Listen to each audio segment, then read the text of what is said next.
Peggy 16. Hello, I'm Adam Hitaney. I'm the head of game design at Deck 13 Interactive, and I would like to welcome you to our demo of The Surge. With me today is Sebastian Zoibelt. He'll be doing the driving today. But before we begin, I'd like to give you a quick summary of our game.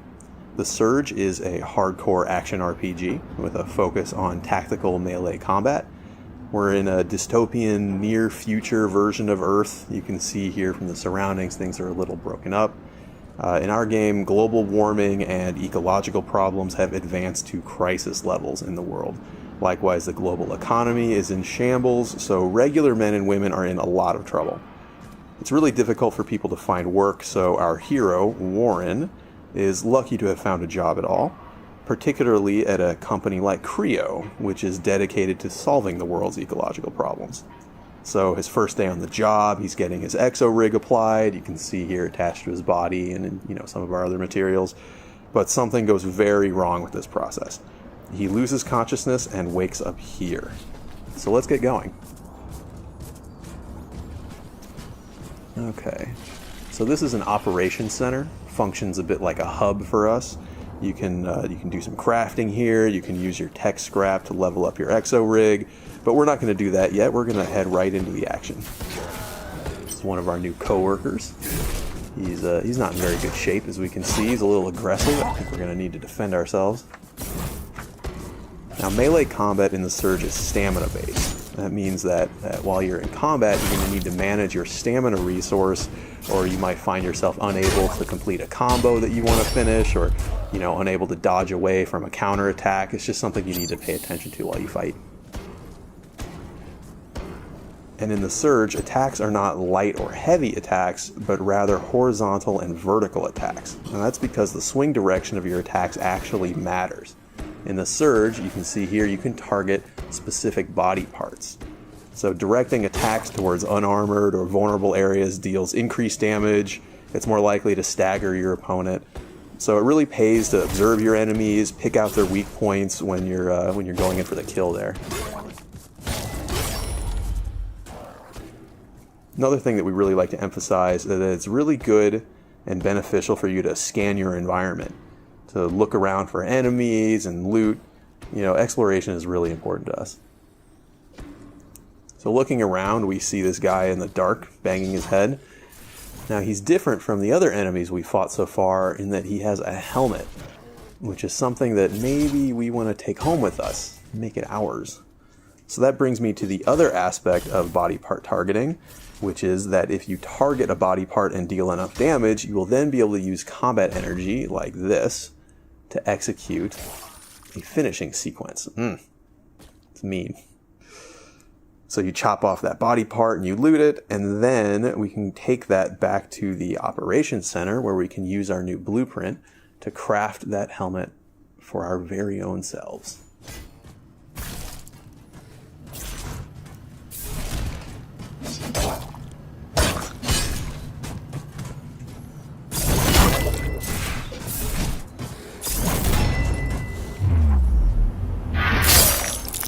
That's not very nice.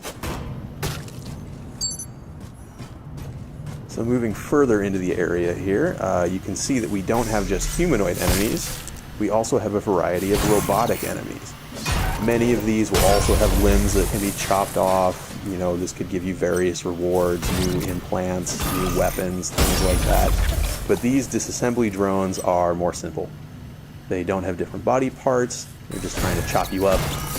But we're not going to let them do that. And what is this? You see something in the rocket shell over here. Okay, this is also a new blueprint. So when we return to operations, we'll be able to craft the security staff as well. Looks like we're not able to go through that door yet, but there is an overcharge station nearby. So overcharging allows you to channel the core power of your exo rig to overload some circuits. Sometimes that'll open doors, sometimes that will add power to places that had no power. And sometimes it will allow you to be jumped by a giant robot dog.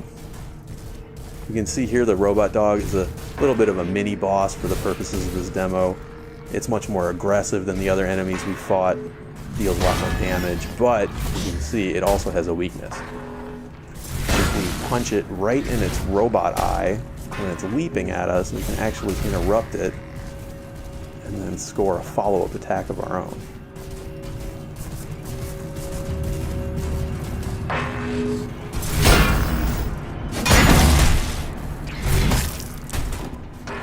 Be careful. Alright. Now that we have him taken care of, we can explore the warehouse a little bit more. Oh, maybe he'll be friends. No, I guess not. I guess he doesn't want to be friends. Something that's really important to us is that all of our enemies have purpose in the world. You can see that these guys, they have a heavier rig, they have these forklift weapons. You know, they really fit in the area that they're found. They're kind of like these mover, loader employees, but the way they yell and attack you shows that there's something still a bit wrong with them. So up here is an exo-lift. Why don't we try that out? Or we will not. We will deal with our friend here, and then we will use the exo-lift. Our two friends.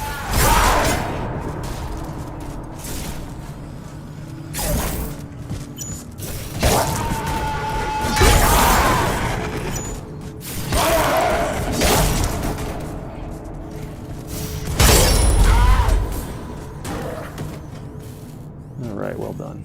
2 for 1.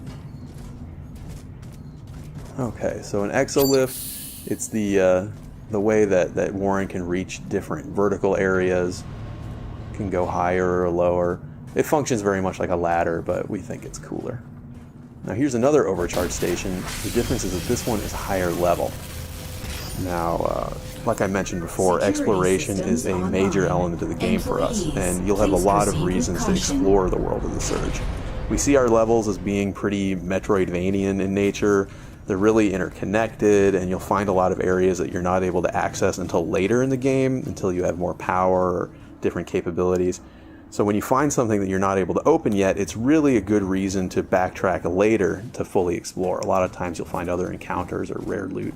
But now that we've turned on the power to the warehouse here, we're able to go through this door that we've just opened, which seems to open up a shortcut back to the operations. So that's a pretty good opportunity for us to craft some new gear with all these blueprints that we've gathered.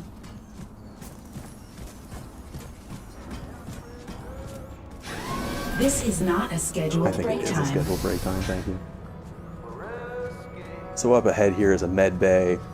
This is what allows you to use your tech scrap to power up your exo rig. It heals you, of course. And then here we have a crafting station, so let's use that. Okay, so we see the blueprints that we've acquired so far. We see the helmet, we see the staff. Let's go ahead and make these things. Make a staff, make the loader weapons. And this is really the core gear loop for the game. You know, you cut off pieces from your enemies, you learn the blueprints, and then you use those to craft new equipment for yourself. So let's go ahead and try on some of these things that we've crafted. Security staff, loader weapons, sweet new helmet that we got before, and we also have this armor piece. Now, this particular piece of chest armor will illuminate in the darkness. It casts these bright lights. It helps you to see, helps you to find enemies and find loot. You know, other armors will, you know, do things like protect you from environmental hazards. So it's really important for you to experiment with different pieces of equipment, see what sort of special effects they give, so that you know how to approach all the challenges of the world in the most effective way. So like I said, we can use tech scrap at the med bay to level up our core power. Looks like right now, yeah, we don't have enough to get a full level up yet, but that's okay, because now we've banked that tech scrap so we don't lose it when we die. And then we also have the implants, which I mentioned before. So implants can have passive benefits. They can also be active injectables like Sebastian has been using to recover his health when he's low. But all implants use different amounts of core power. So as you play the game, you really have to sort of balance the core power requirements and your total core power against the you know, your personal gameplay style and the sort of effects that you think are most important. Alright, so why don't we head out and try some of these new toys that we've made. Be careful out there. Okay, so this is the way we like to do cutscenes in the Surge. We don't like to take control of your camera, you know, we make the cutscenes all part of the movie. What that means is that whether you watch them or not, they're always just going to occur around you, and whether you pay attention or not, it's really up to you. Sometimes we'll offer a context camera so you can have a more cinematic view, but it's never required. It's always your choice. And all of our different weapons, they have different move sets, different feels altogether, different finishing sequences. Pretty brutal. So as you get new weapons in the Surge, you'll really want to test them out, see which one feels the best to you, which one is most effective in your own hands. It's really your choice.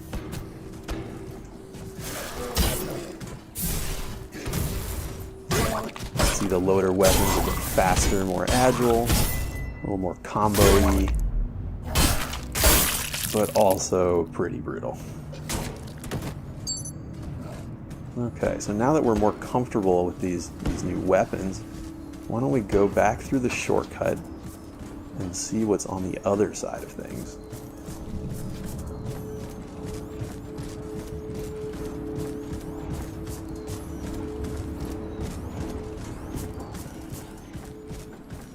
This is super dangerous.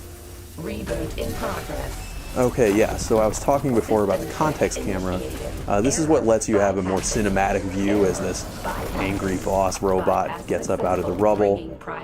You can watch it if you want. You can also prepare for the boss fight. That's totally fine. You can see he wanted to shoot you with the railgun.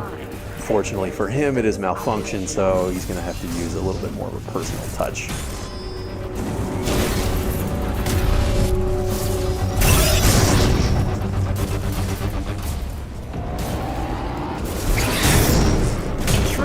Sebastian is assuming that we're not actually dealing damage to the boss's real health.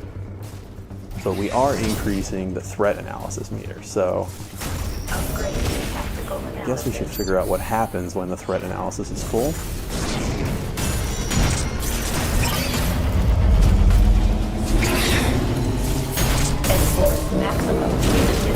Punitive measures, huh? Rehabilitation implemented. Well, of course. Rockets. Not very nice. That's what I do when I feel threat. But we still haven't dealt any damage to its real health bar. So maybe, if we're careful, use those rockets against it somehow. Oh, pretty close.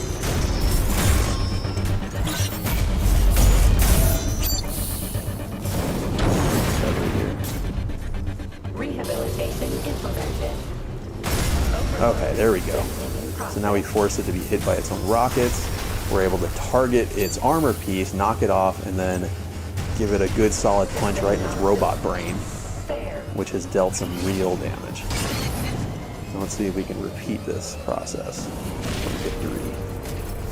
Now, one thing to note is that you know, this is one way to defeat the boss, but it's certainly not the only way to defeat the boss. And this easier method does not allow you to receive the most powerful loot. So if you want the best things off the bosses, then you know what, to fight them fair. Show honor. Not really. It's not really a game about honor. Threat analysis is almost full again. Let's see what happens.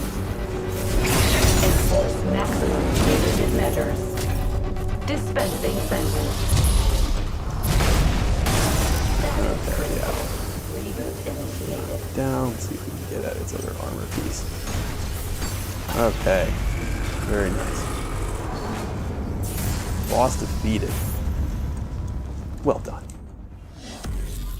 So that's the Surge. Scheduled for release in 2017 on next-gen consoles and PC. Once again, I'm Adam Hatani for Deck 13 Interactive. Thanks for watching.